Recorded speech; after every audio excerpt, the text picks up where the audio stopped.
Everybody knows what 5 languages of love are, but no one really talks about the other side of the coin. Have you ever thought about the 5 languages of anger? Today, I want to elaborate on that. Our first language of anger is explosive rage.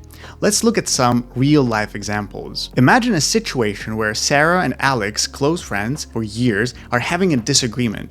Alex, known for his hot temper and impulsive nature, becomes so overwhelmed with anger that he starts shouting and yelling at Sarah. His face turns red and his voice becomes loud and aggressive as he unleashes his frustration, unable to control his impulsive rage. The second language of anger is criticism. Let's explore some real-life examples. Imagine a scenario where Lisa, known for her perfectionistic tendencies, constantly criticizes Emily's appearance, pointing out perceived flaws or making hurtful comments about her body. Lisa's critical remarks are often laced with a condescending tone and judgmental attitude, causing Emily to feel self-conscious and diminished. Another example, imagine a workspace. John, a highly demanding and exacting supervisor. John focuses solely on pointing out her mistakes, never acknowledging her efforts or achievements.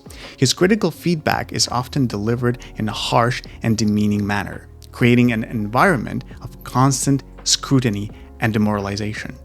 Criticism is a language of anger, often stems from feelings of frustration, dissatisfaction, or a desire to exert control over others. It can also be a defense mechanism to protect one's ego or divert attention from one's own shortcomings. If you are the one being criticized, it's important to maintain your self-worth and not internalize the negative comments. Establish healthy boundaries and communicate assertively about your feelings.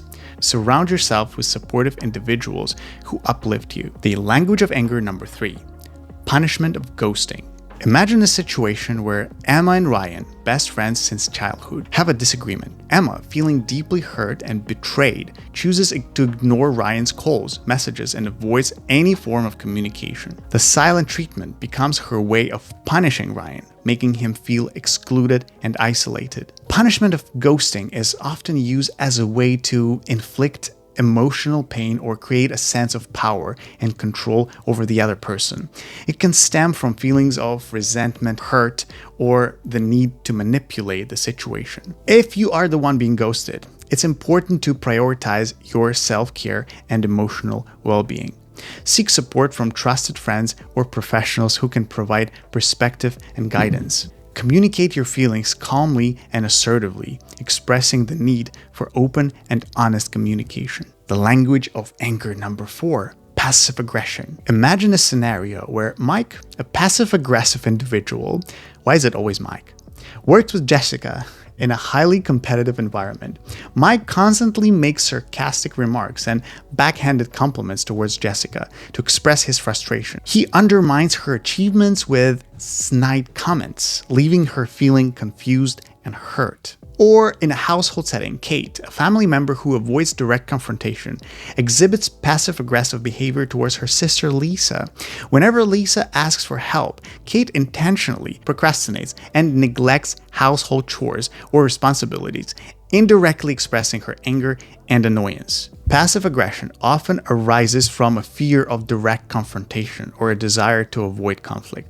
It allows individuals to express their anger indirectly through subtle actions, sarcasm, or disguised communication. So if you found yourself being an object of the passive-aggressive behavior, it's important to set boundaries and communicate openly. Address the issue directly, expressing your feelings and the need for honest and constructive communication. Finally, holding a grudge where anger festers and grows, poisoning relationships and preventing healing.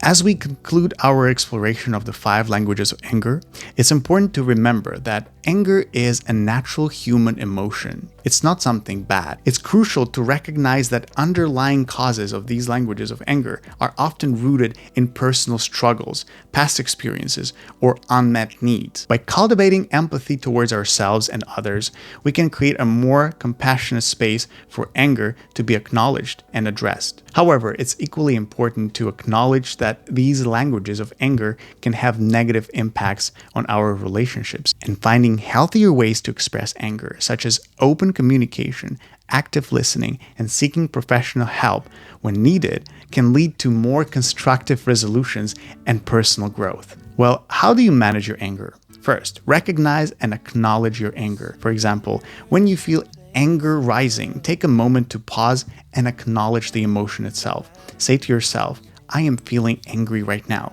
Take a deep breath and practice relaxation techniques. Or whenever you start feeling anger building up, try taking deep breaths and counting to 10.